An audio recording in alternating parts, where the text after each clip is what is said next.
평화롭게 데이트 중이던 두 사람, 빨갛게 타버린 브로콜리를 발견합니다.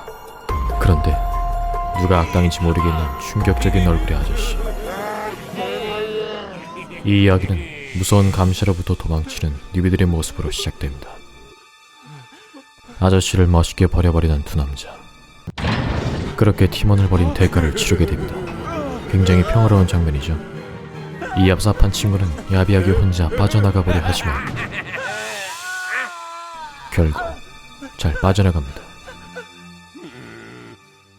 안녕하세요, 김희입니다. 방금 보셨던 장면은 뉴비들의 환상적인 게임 플레이를 담은 영상인데요. 공식 영상이긴 합니다만 실제로 이렇게 하면 맴매 맞습니다. 그래서 뉴비 여러분들을 위해 최신 정보들이 담겨있는 왕초보 튜토리얼을 준비했는데요. 귀여운 뉴비들에게 고통받은 수많은 고인물들의 슬픔과 비애, 절규와 고통의 부르짖음을 최대한 담았으며 이해하기 쉽도록 최대한 뉴비의 입장에서 제작했습니다. 이번 영상에서는 재원경 뉴비라면 알아야 할 전반적인 내용을 다루고 있으며 좀 더 디테일한 분면을 위해 생존자와 감시자편으로 나눴습니다. 또한 캐릭터들을 빠르고 편하게 살펴볼 수 있는 캐릭터별 모음집 영상도 준비해놨으니 시리즈별로 즐겁고 가볍게 시청해주시기 바랍니다. 재운격은 일종의 술래잡기 게임입니다. 하지만 생존자끼리 약속이 너무 많아 진입장벽이 높은 게임에 속하죠. 튜토리얼만 하다가 접은 사람이 10명 중에 9명인 게 학교의 급식, 뭔 스토리인지도 잘 모르겠고 30분 동안 튜토리얼만 하다가 자연스레 게임을 지우는 자신을 발견하게 됩니다. 그러니 초기 튜토리얼을 스킵하시는 걸 강력 추천드립니다. 대신 빠른 이해를 위해 간단하게 설명드리죠. 재원격은 기억을 잃은 한 탐정이 악명 높은 정원을 조사해 실종된 딸을 찾아달라는 의뢰를 받는 곳으로 시작됩니다. 이 남자 이름은 오르페우스. 이곳에서 벌어진 사건을 하나씩 밝혀내면서 자신의 또 다른 인격을 발견하는 것으로부터 시작되죠. 이 게임의 제목과 더 큰 연관이 있습니다. 하지만 게임을 하다보면 전혀 발전이 없는 스토리를 넘어 내리지 아름다운 인생에 박수를 치게 되는데요. 내리지는 이 게임을 만든 중국 회사를 얘기합니다. 적어도 제 공략을 보시려는 분들은 알아둬야 할 이 시대의 최고의 빌런. 아무튼 전직 소설가였던 이 아저씨는 상상력만으로 당시 상황을 재현할 수 있는 능력을 갖고 있었는데 이렇게 혼자 상황극을 하면서 캐릭터의 빙의의 사건을 추리하기 시작합니다. 이 사건을 추리하는 과정들이 바로 우리가 게임을 하는 모습으로 그려지는 것이죠. 상상 속 공간이기 때문에 생존자가 사람의 형상이 아닌 인형의 모습으로 나타내는 것이며 현실에서는 모두 실종된 사람들입니다. 이렇듯 재원격의 맵은 탐정 오르페우스의 추리소 공간입니다. 탐정이 추리하고 있는 이 실제 공간은 우리가 계속 보게 될 게임의 메인 로비에 해당하며 바로 앞에 보이는 책장을 통해 탐정의 추리, 즉 본격적인 게임을 시작할 수 있게 됩니다. 게임의 룰은 꽤나 간단합니다. 생존자들 4명이 한 팀을 이루어 5대 암호 해독 장치를 해독해야 합니다. 해독을 모두 완료했다면 탈출구를 열어 빠져나가야죠. 감시는 생존자들이 탈출하지 못하도록 저지하고 추격해 붙잡은 뒤 광기 의자에 앉혀 장원으로 돌려보내야 합니다. 생존자들이 얼마나 탈락했는지에 따라 두 진영의 승패가 결정되죠. 생존자가 3명 이상 탈출하면 생존자 측 승리, 2명만 탈출하게 되면 무승부, 1명 또는 아무도 탈출하지 못했다면 감시자 측 승리로 끝나게 됩니다. 감시는 죄다 때려눕히면 되니까 상관이 없지만 같이 힘을 합쳐 탈출해야 하는 생존자 입장에선 개인 플레이하는 팀원 때문에 뒤통수가 저리올 수 있는데요. 그러니 생존자 여러분들은 감시가 자기한테 안 왔다고 해벌죽지 마시고 나 대신 고생하고 있는 팀원이 누굴까 생각을 해주셔야 합니다. 그러다가 팀원이 위기에 처하면 도움을 주는 것이죠. 하지만 우리 공포의 뉴비분들은 3분 동안 어그로를 끌어줘도 단 한 번 구출로 오지 않고 버려버리는 극강의 카리스마를 보여주는데요. 감동의 눈물과 함께 박수가 자동으로 나옵니다. 하지만 무작정 구하러 온다고 고마운 것도 아닌데요. 3명 이상 탈출이 확정된 상황이라면 생존자 측 승리이기 때문에 웃긴 팀원을 희생시키고 그냥 나가는 것이 더 이득일 겁니다. 괜히 구하러 왔다가 잡혀버리면 무승부가 되기 때문이죠.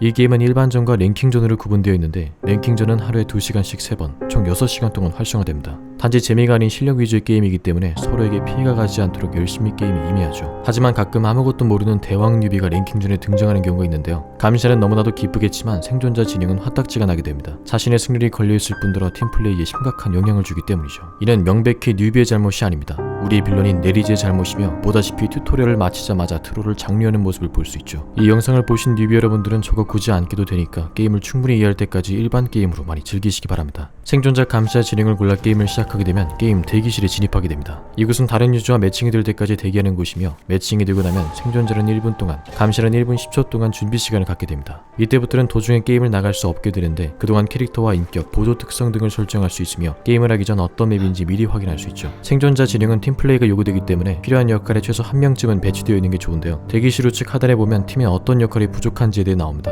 생존자는 크게 팀원의 구출에 능한 구원형 캐릭터, 해독 위주의 해독형, 감시에 추격이 능한 견제형, 밸런스 있게 팀원을 돕는 보조형, 이런 식으로 4개 분야로 나뉘어 있습니다. 하지만 유저들 사이에서는 쉽게 구출캐, 어그로캐, 해독캐 3부류로 부르며 더 간단하게 2개로 분류하기도 합니다. 대부분 구출에 능한 캐릭터는 비교적 어그로도 쉽기 때문이죠. 여기서 어그로란 이렇게 감시로부터 요리조리 피하면서 시간을 끄는 행위를 뜻합니다.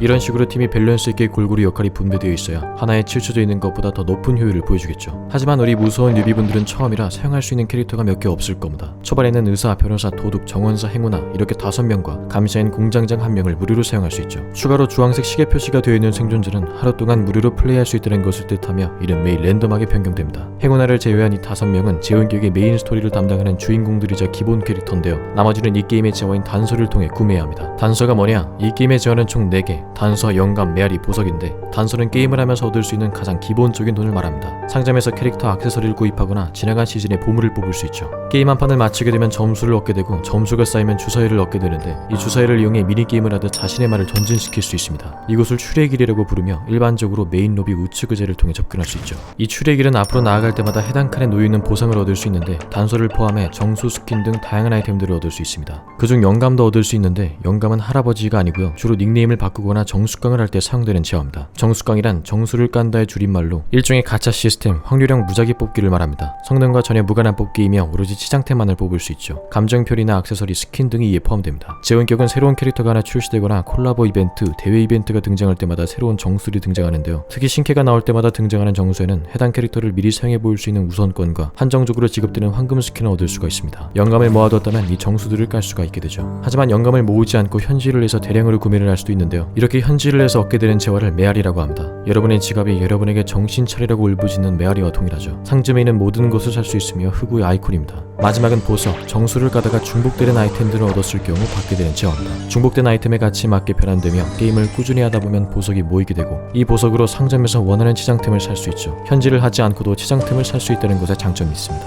뉴비 여러분들은 아무것도 없을 거기 때문에 게임을 하면서 충분히 단서를 모은 후 원하는 캐릭터를 구매해 나가시면 됩니다. 어떤 캐릭터인지 한번 사용해보고 구매하고 싶다 하시는 분들은 커스텀 모드 개인 연습에서 자유롭게 사용해볼 수 있습니다. 자, 그럼 캐릭터도 골랐겠다. 빠르게 실전 게임으로 들어가보죠. 게임에 성공적으로 들어가면 문어 발가락같이 생긴 쭈꾸미 볶음 문양이 깨지기 시작하는데요. 먼저 생존자와 감시자의 게임 화면은 큰 차이가 없습니다. 우측 상단에서 생존자 4명의 체력 상태를 확인할 수 있으며 좌측 하단의 방향키로 캐릭터를 조정할 수 있죠. 생존자는 우측 아이콘들을 통해 다양한 행동을 취할 수 있는데 판재를 내리거나 창틀을 넘거나 구출을 할 때 이 손 모양 아이콘을 사용할 수 있습니다. 그리고 차례대로 숙이기, 걷기, 뛰기의 모션을 설정할 수 있죠. 생존자들은 이동할 때마다 감시자만 볼 수 있는 발자국을 남기기 때문에 감시자는 생존자가 어느 방향으로 도망갔는지 수측할 수 있습니다. 하지만 이렇게 걷는 모션의 경우 발자국을 남기지 않게 되죠. 판자를 넘거나 닿는 행동처럼 생존자가 큰 소리를 내면 감시자에게 알림이 가게 되는데 걷는 상태에서 넘게 되면 느리긴 하지만 알림이 가지 않게 됩니다. 더 자세한 사항은 생존자 편에서 다뤄놓았습니다. 바로요, 웃는 아이콘을 통해 감정 표현과 스프레이를 뿌릴 수도 있는데 이걸로 생존자와 감시자 서로 뜻깊은 애정을 표현할 수 있습니다. 맨 우측에 있는 아이콘은 생존자별로 제공되는 특정 아이템인데요. 어떤 생존자를 선택했느냐에 따라 이 아이템의 종류가 달라집니다. 감시자도 거의 비슷한 형태인데 감시자만의 특별한 공격 스킬들이 위치해 있고 생존자를 타격할 수 있는 공격 아이콘이 존재합니다. 감시자는 아이템 대신에 추격에 도움을 줄 수 있는 보조 특성이란 걸 갖고 있는데 이 보조 특성은 보조 스펠이라고도 불리며 감시의 종류에 상관없이 누구나 7개 중에서 원하는 특성을 하나 착용하는 겁니다. 뉴비들은 랩이 낮아 비교적 약한 스펠밖에 사용하지 못하는데 감시자를 여러 번 플레이해서 감시자 레벨을 올리면 자연스레 하나씩 개방됩니다. 감시자에게는 존재감이라는 특별한 시스템도 존재하는데요. 이 존재감은 감시자가 생존자를 한 대 때릴 때마다 게이지가 차게 되는 방식이며 첫 번째 존재감에 도달하게 되면 첫 번째 스킬이, 많이 때려서 끝까지 차게 되면 두 번째 스킬이 개방되는 방식입니다. 이렇게 끝까지 찬 경우를 풀 존재감이다 라고 해서 풀존재라고 부릅니다. 생존자들은 게임 도중 딩딩 소리가 들리곤 하는데 이 딩딩 소리가 바로 감시의 존재감이 열리는 소리입니다. 감시가 스킬을 얻게 되었구나 라고 생각할 수 있겠죠. 생존자도 생존자만의 특별한 시스템을 갖고 있습니다. 아이템 위에 말풍선 모양을 클릭하면 자신의 현재 상황이나 의지를 팀원에게 표현할 수 있는데요. 이 단축말들은 유들 사이에서 핑이라고 불리며 도움이 필요하다는 도움핑과 구출은 내가 가겠다는 구출핑, 은 구라였다는 구라핑과 같이 이렇게 핑을 쳐서 감시자 몰래 생존자들끼리 제한적으로 소통할 수 있습니다. 필요한 상황에서 팀원에게 도움을 요청해 볼 수 있겠죠. 근데 요청해도 말 안 들으니까 너무 큰 기대는 하지 마시기 바랍니다. 참고로 좌측 상단에 있는 숫자도 핑이라고 불리는데 현재 자신의 게임 통신 연결 상태를 의미합니다. 핑 상태가 좋지 않은 경우 인터넷 상태가 안 좋거나 내리지가 서버 관리를 안 한다거나 둘 중 하나입니다. 좌측 상단에 보면 레이더 형태의 미니맵도 볼 수 있죠. 이렇게 핑을 쳐서 대화를 하다 보면 대화를 시도한 해당 생존자의 위치가 이 미니맵에 표시됩니다. 나침반을 보듯 팀원이 어느 방향에서 도움을 요청하고 있는지 알아낼 수 있죠. 감시자는 이 미니맵을 통해 숨어있는 생존자를 발견할 수도 있습니다. 좌측에 표시된 이 미션들은 캐릭터마다 갖고 있는 일종의 도전과제 시스템이며 이 미션들을 통해 해당 캐릭터의 스토리와 배경 지식을 엿볼 수 있습니다. 맨 위에는 현재 해독해야 하는 해독의 개수가 표시되어 있는데요. 한 게임당 존재하는 암호 해독 장치는 총 7개이며 이 중 5개를 골라 해독하는 겁니다. 그 바로 밑에 지하 통로에 관한 문구도 써져 있는데 이 지하 통로는 출구로 나가지 않고도 탈출할 수 있는 비밀 통로입니다. 개구멍, 줄여서 개구라고도 불리며 최소한 해독기를 2개는 돌려야만 지하 통로가 생기기 시작하죠. 맵마다 정해진 위치들 중에서 랜덤으로 등장합니다. 이 지하 통로가 열리게 되면 근처에서 수상한 바람 소리가 들리는데 이 소리를 통해 근처에 지하 통로가 있다는 것을 감지할 수 있습니다. 하지만 이 지하 통로는 아무 때나 열리지 않고 특수한 조건에서만 열리는데요. 게임의 남은 생존자가 딱 한 명일 때만 열리게 됩니다. 남은 해독기가 많아서 출구로 탈출할 가망이 없는 경우 혼자서라도 몰래 탈출해 볼 수 있는 유일한 비밀 통로죠. 탈출한다고 해도 게임은 패배하게 되지만 지하 통로 탈출 점수를 얻을 수 있습니다. 게임을 진행하다가 지하 통로의 위치를 발견하면 팀원들과의 소통으로 눈치껏 알려줄 수 있으며 통보를 받은 팀원은 해당 팀원의 핑 위치를 통해 지하 통로의 방향을 예측해 볼 수 있겠죠. 지하 통로가 열린 후부터는 3분마다 주기적으로 위치가 바뀌게 됩니다. 생존자는 지하 통로나 해독기를 찾는답시고 마음 편하게 돌아다닐 수만은 없는데요. 생존자가 장시간 동안 아무것도 하지 않고 있으면 머리 위에 까마귀가 들러붙기 시작합니다. 이렇게 까마귀가 머리에 달라붙으면 감시에게 지속적으로 알림이 가게 되는데 특히 마지막 1인의 생존자에게는 까마귀가 더 빠르게 들러붙어 살아남기 힘들어집니다. 어차피 패배이기 때문에 빠르게 포기해도 좋지만 가끔 혼자만 살려주는 스윗한 감시자들이 있으니 감정 표현을 통해 대화를 걸어보는 것도 좋습니다. 5개 모두 해독에 성공하면 출구에 불이 들어오게 되는데요. 탈출구는 맵마다 2개로 정해져 있으며 서로 맵의 정반대에 위치해 있습니다. 밝은 빛을 따라가다 보면 출구를 쉽게 찾을 수 있죠. 탈출구 우측에 비밀번호 패널이 있으며 약간의 시간을 소요해 출구를 열 수 있고 열린 문으로 탈출을 하면 성공적으로 게임이 끝나게 됩니다. 자, 하지만 감시가 가만히 지켜만 보고 있지 않겠죠. 분명 그 사이에 감시의 방해를 받게 될 겁니다. 감시한테 한 대 맞게 되면 생존자는 부상을 입게 되는데 의사나 바텐더가 아니고서야 일반적으로 부상을 입었다면 팀원에게 치료를 받아야 합니다. 이렇게 기본적인 1 데미지를 입히는 감시들이 있는가 하면 자신만의 스킬로 0.5 데미지를 입히는 감시들도 존재하는데 이런 특정 생존자가 아니고서야 치료가 불가능하며 누적될수록 치명적으로 다가옵니다. 가끔 아무것도 안 했는데 번쩍하고 번쩍해서 이상한 데미지가 쌓이는 경우가 있는데요. 이는 사진사 요셉에 의한 현상이며 따로 공략 영상으로 다뤄놓았기에 참고하시기 바랍니다. 생존자는 일반적으로 한 대 맞은 뒤에 추가로 한 대 더 맞게 되면 기절을 하게 됩니다. 기절한 상태에선 느린 속도로 기어갈 수밖에 없으며 다시 일어나기 위해선 긴 시간 동안 자가치유를 해야죠. 이렇게 혼자 자가치유를 하는 것을 줄여서 자일이라고 부르는데 자일을 하는 방법은 손 아이콘을 그냥 꾹 누르고 있으면 됩니다. 하지만 완전히 끝까지 회복할 수는 없기 때문에 중간에 팀원이 도와주어야만 하죠. 그런데 인격중 구사일생을 착용하고 있다면 자기 혼자서 이래 회복이 가능합니다. 인격에 관해서는 조금 이따 살펴보기로 하죠. 이렇게 기절된 상태를 유저들 사이에서 지렁이라고 부르는데 감시는 지렁이 상태의 생존자를 풍선에 묶어둘 수 있습니다.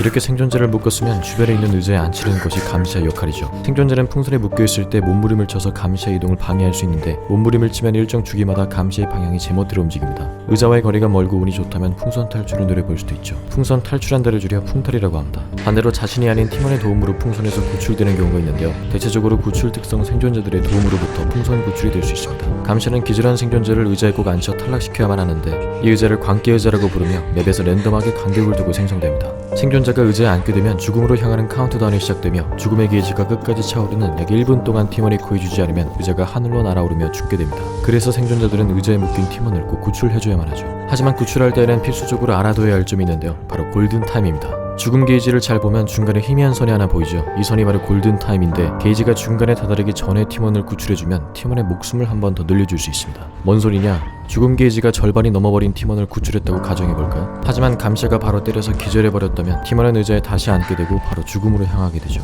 하지만 이 골든타임에 팀원을 구출하게 되면 다시 의자에 앉아도 죽지 않고 게이지가 중간부터 다시 시작하게 됩니다. 팀원의 해독 시간도 볼 수 있고 목숨도 연장시켜줄 수 있죠. 이 골든타임을 유저들 사이에서는 잠식이라고 부르는데요. 중간이 넘어버리면 잠식되었다 라고 부르며 골든타임에 구출하는 것을 잠식 전 구출이라고 부릅니다. 잠식 전 구출은 생존자들끼리 알고 있어야 하는 필수적인 사항입니다. 게임을 하다보면 이렇게 생존자 이름이 빨갛게 표시되어 있는 걸 볼 수 있는데 이 빨간 표시는 생존자가 의자에 한 번 이상 앉았다는 것을 의미합니다. 이를 통해 해당 생존자를 집중적으로 보호해줄 수 있겠죠. 하지만 구출이 쉽지만은 않습니다. 구출을 할 때는 생존자와 감시자 간의 눈치 싸움, 즉 심리전이 필요하기 때문인데요. 일반적으로는 감시한테 한 대 맞고 구합니다. 왜냐? 감시자가 공격이 성공하게 되면 일종의 모션을 거치며 잠시 동안 제자리에서 움직일 수 없고 다른 행동을 할 수 없게 됩니다. 약간 숨고르기를 하듯 잠시 딜레이되는 이 모션을 나중에 딜레이가 걸린다라고 해서 후딜이라고 부르는데요. 감시가 후딜에 걸렸을 때를 노려 빠르게 구출하는 것이죠. 하지만 생존자뿐 아니라 관계 의자에 앉은 생존자에게도 피격 판정이 있기 때문에 감시는 실수로 의자를 때리지 않도록 조심해야 합니다. 아무도 맞추지 못한 채 후딜에 걸려 생존자가 구출될 수 있기 때문이죠. 이렇게 구출되는 것을 꽁으로 구출했다라고 해서 꽁구출이라고 합니다. 감시가 멀리 나가 있어 몰래 구출할 수 있는 것도 꽁구출이죠. 하지만 감시가 일부러 안 때리고 있는 경우가 있습니다. 왜일까요? 그 이유는 두 가지, 터널링과 공포 일격 둘 중 하나인데요. 터널링이란 건 한 생존자만을 죽일 때까지 쫓는 것을 얘기합니다. 그냥 보이는 대로 무작정 때리는 것보다 한 명씩만 노려 빠르게 죽여나간다면 유리해지겠죠. 그래서 구출이 될 때까지 그냥 기다렸다가 구출이 되자마자 바로 눕혀버리는 경우가 많습니다. 이렇게 되면 빠르게 다시 의자에 앉힐 수 있겠죠. 이런 식으로 주변 생존자를 신경 쓰지 않고 오로지 한 명만을 노리는 걸 터널링이라고 하는데, 생존자는 이를 방지하기 위해 구출하고 나서 자신의 몸을 방패 삼아 커버를 한번 쳐주기도 합니다. 구출된 팀원의 터널링이 끊기도록 도망갈 시간을 벌어주는 거죠. 이런 식으로 대신 맞아주는 걸 커버한다, 커버친다라고 표현합니다. 내가 커버 쳐줄게 라고 하는 건데, 구술 특성을 가진 생존자들은 이 부분에서 더 활약을 할 수 있겠죠. 두 번째는 공포 일격입니다. 오인격을 플레이하면서 가장 조심해야 할 부분 중 하나인데, 단 한 번의 공격만으로도 생존자를 눕혀버리는 치명적인 일격입니다. 아무것도 안 하고 있을 때 한 대 맞으면 그냥 일반적인 데미지가 들어가지만, 이렇게 특정 행동을 하는 도중에 공격을 당하면 공포일격이 발동됩니다. 줄여서 01이라고도 부르는데요. 창틀이나 판자를 넘거나 해독 중, 구출 중일 때 감시자의 공격을 받으면 바로 지렁이가 됩니다. 따라서 생존자들은 01이 발동되지 않도록 대놓고 구하는 게 아니라 구할까 말까 감시자와 심리전을 벌이는 것이 중요하겠죠. 01을 노리는 감시자들이 있기 때문입니다. 하지만 01이 발동되지 않는 특수한 경우도 존재하는데 딱 세 가지. 상자를 수색 중일 때, 캐비닛에 들어가고 나올 때, 오브젝트를 제거 중일 때입니다. 상자와 캐비닛이 무엇인지는 곧 알아볼 거고, 오브젝트는 감시자에게서 나온 고유 아이템을 얘기합니다. 이 세 개를 제외하고 도중에 맞으면 무조건 01이 발동된다 라고 생각하면 됩니다. 지금까지 구출에 관련된 내용을 살펴봤는데요. 특정 감시자 박사의 경우에는 의자가 필요 없이 기절만으로 게임이 진행되기 때문에 궁금하신 분들은 박사편을 참고하시기 바랍니다. 오인격에는 맵마다 지하 감옥이라고 불리는 곳이 존재합니다. 이 지하 감옥에도 광기 의자들이 놓여있기 때문에 지하 감옥 근처에서 기절하게 됐다면 생존자들의 구출하기 더 까다로워지겠죠. 이 지하 감옥은 맵마다 정해진 위치가 존재하는데, 정해진 두 곳의 위치 중 한 곳에 무작위로 생성됩니다. 한쪽이 열려있으면 한쪽이 닫혀있는 방식이죠. 어느 쪽이 열릴지는 게임 시작이 결정되면 랜덤입니다. 맵별 지하 감옥의 위치는 지하 통로의 위치와 함께 따로 다뤄보도록 하겠습니다. 이 지하 감옥의 내부에는 광기 의자뿐 아니라 캐비닛과 하나의 상자가 존재하는데, 상자는 지하 감옥이 고정적으로 하나 생성되며, 지하 감옥뿐 아니라 맵마다 상자가 생성되는 위치가 몇 군데 정해져 있습니다. 상자를 열면 아이템을 랜덤하게 획득 가능하죠. 참고로 생존자 행운아는 특정 아이템을 선택해 뽑기 확률을 소폭 증가시킬 수 있습니다. 근데 잘 안 나오는 게 함정이라 불운하고요. 상자에서 나오는 아이템의 종류는 총 12개로 행운아만이 다양하게 선택이 가능합니다. 일반 생존자의 경우 공구함, 손전 등 지도 책은 얻을 수 없으며, 랭킹전에서는 행운아만 상자에서 총을 얻을 수 있습니다. 상자를 깔 때는 꼭 알아둬야 할 점이 있는데, 상자를 깔 때 감시가 다가오면 도망가려고 다시 닫는 분들이 많죠. 상자를 열 땐 끼익 소리가 들리기 때문에 감시자들이 이를 듣고 찾아오는 경우가 있습니다. 하지만 상자를 닫는 모션 중에 맞으면 01이 발동되는데요. 아까 살펴봤듯이 그냥 수색 중일 때 맞으면 단순 부상에 그치기 때문에 한번 상자를 열었다면 과감하게 그냥 끝까지 까시기 바랍니다. 그 다음은 캐비닛입니다. 생존자는 맵 곳곳에 놓여있는 캐비닛에 숨을 수가 있는데요. 감시의 눈을 피하기 위해 숨는 용도이긴 하지만 걸릴 확률이 높아 실전에서 사용되지 않는 장치입니다. 더군다나 감시가 캐비닛을 열면 무조건 풍선의 무기이기 때문에 엄청난 리스크를 감수해야죠. 생존자가 캐비닛에 들어가 있으면 숨소리를 거칠게 내쉬게 되는데, 감시가 이를 엿들을 가능성이 높습니다. 또한 생존자가 부상을 입으면 바닥에 핏자국이 꽃 모양처럼 주기적으로 생성되는데요. 이 상태로 캐비닛에 들어가면 캐비닛 밑에 혈흔이 그대로 남아 걸리기 십상입니다. 가끔 정말 모르고 지나치는 감시자들도 있는데, 대체적으로 불필요한 행동이기 때문에 특별한 상황을 제외하고 감시와 즐김 용도로 사용하시면 됩니다. 구출을 안 하는 뉴비분들 때문에 구출에 대해 먼저 알아보게 되었는데, 사실 생존자들은 해독을 하는 것이 가장 중요합니다. 게임이 시작됐으면 주변의 해독기를 빠르게 찾고 감시자 몰래 해독을 해야죠. 해독기가 어디 있는지 찾는 방법은 간단한데요. 일반적으로 해독되지 않은 해독기는 맨 위에 안테나가 반짝반짝 거리는데, 하늘을 둘러보며 안테나 위주로 해독기를 찾으면 됩니다. 하지만 생존자 인격 중 바로 오른쪽에 있는 호기심이라는 인격을 하나 찍으면 가장 가까운 해독기가 노란색 빛을 띠게 돼서 매우 쉽게 찾을 수 있습니다. 인격은 조금 이따 살펴보고요. 해독기 근처에 가면 특정 아이콘이 활성화되며 이를 통해 해독을 시작할 수 있죠. 해독을 하다 보면 중간에 띵 소리가 들리면서 이상한 창 하나가 뜨게 되는데, 이는 해독 교정을 의미하며 생존자의 해독을 방해하는 시스템입니다. 머리가 나쁘거나 기계치인 생존자일수록 이 해독 교정은 자주 뜨게 되며, 일종의 미니게임을 하듯 범위 안에 화살표가 들어가게끔 타이밍만 맞춰주면 됩니다. 회색 범위 안으로만 맞추면 되지만, 더 정확하게 맞추면 추가 점수와 함께 해독 진도 1%가 증가하는데요. 고인물일수록 해독 교정은 쉽기 때문에 잘하는 사람은 이득이겠죠. 반면 범위를 맞추지 못해 교정에 실패하게 되면 스파크가 튀며 해독 진도가 2% 감소하는데, 더불어 감시한테 알림이 가기 때문에 틀리지 않도록 주의해야 합니다. 생존자와 감시자는 해독기를 터치하지 않고도 어느 정도 해독기가 돌아갔는지 소리를 통해 파악할 수 있는데, 많이 돌아간 만큼 해독기가 시끄러우며 큰 소리를 내게 됩니다. 생존자가 해독을 할 땐 해독기가 살짝씩 떨리는데, 감시자는 해독기 위치를 실시간으로 계속 볼 수 있어 멀리서도 해독 중인 생존자의 위치를 유추해 볼 수 있죠. 해독이 완료되면 주황색 빛과 함께 청각적으로 확인이 가능합니다. 해독을 하다 보면 분명 감시한테 걸려 도망가야 할 때도 있는데 제호인격의 맵에는 감시를 따돌리기 위한 장치들이 몇 가지 있습니다. 그 중 하나가 바로 판자입니다. 판자는 맵마다 정해진 위치에 생성되며 이 판자들을 넘어뜨려 감시와의 추격에서 도움을 얻을 수 있습니다. 생존자는 판자를 통해 감시를 기절시킬 수도 있으며 쓰러뜨린 판자를 넘어갈 수 있는데 비슷하게 창틀을 이용해 한번 위기를 극복해 볼 수도 있죠. 감시는 쓰러진 판자를 지나갈 수 없지만 시간을 소모해 판자를 영구적으로 파괴할 수 있습니다. 팀원이 어그로를 너무 못 끌어서 단체 애벌레 행위 되거나 생존 마들로 인해 시간이 계속 지체되는 경우 화가 나서 폰을 집어던지는 것 빼고는 도중에 게임을 나갈 수 없지만 오인격은 일정 시간이 지나면 항복할 수 있는 시스템이 존재합니다.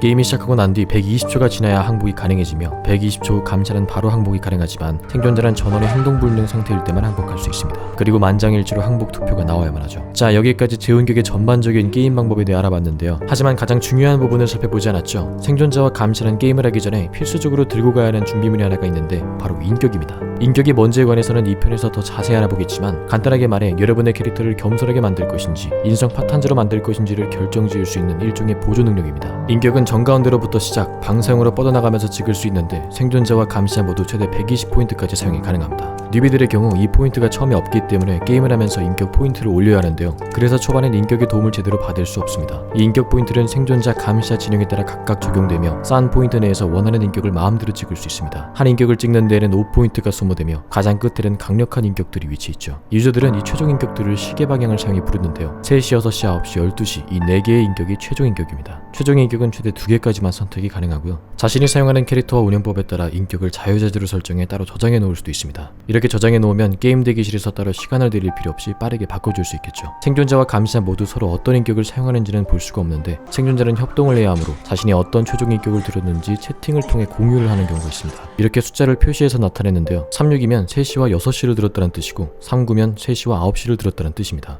이 인격들의 종류와 왜 이렇게까지 공유하는지에 대해선 생존자 편에서 더 자세히 알아보겠지만 대기실에서 팀원들이 숫자로 대화를 하고 있다면 서로 자신의 인격을 알려주고 있는 거구나 라고 생각하면 됩니다. 하지만 모두가 다 숙지하고 있는 내용은 아니며 아는 사람만 아는 암묵적인 수준입니다. 가끔 이를 모른다고 무시하는 유저들이 있는데 신경 쓰지 마시고요. 저처럼 혼돈의 카오스를 보여줘도 아무 상관이 없습니다. 다만 생존자들이 어떤 대화를 나누고 있는지 감시는 두 눈으로 똑똑히 볼 수 있다는 점 알아두시길 바라고 인격에 관한 자세한 내용은 다음 편에서 말씀드리도록 하겠습니다. 네, 1편은 여기서 마무리가 되는데요. 뉴비용치고 영상이 너무 긴 거 아닙니까? 라고 하실 텐데 제온격의 튜토리얼은 26분입니다. 여러분은 굉장한 이득을 보신 거죠. 앞으로도 이득을 보실 겁니다. 왜 그렇게 다들 튜토리얼을 하지 말라고 하느냐 궁금하시다면 직접 한번 해보시기 바랍니다. 안 말릴게요. 다음 편에서는 각 진영별로 조금 더 디테일하게 접근을 해볼 텐데요. 이렇게 빨갛게 표시되는 것은 무엇이고 그토록 사람들이 애타게 울부짖는 아드각이 뭔지 뉴비에게 유용한 인격들과 다양한 꿀팁 등 이번 편에서 다루지 않은 부분들까지 차근차근 어렵지 않게 설명을 드릴 테니 이번 시리즈로 최대한 시간 절약을 하시고 즐겁게 게임을 즐기셨으면 좋겠습니다. 그럼 저는 다음 편에서 또 찾아뵙도록 할게요.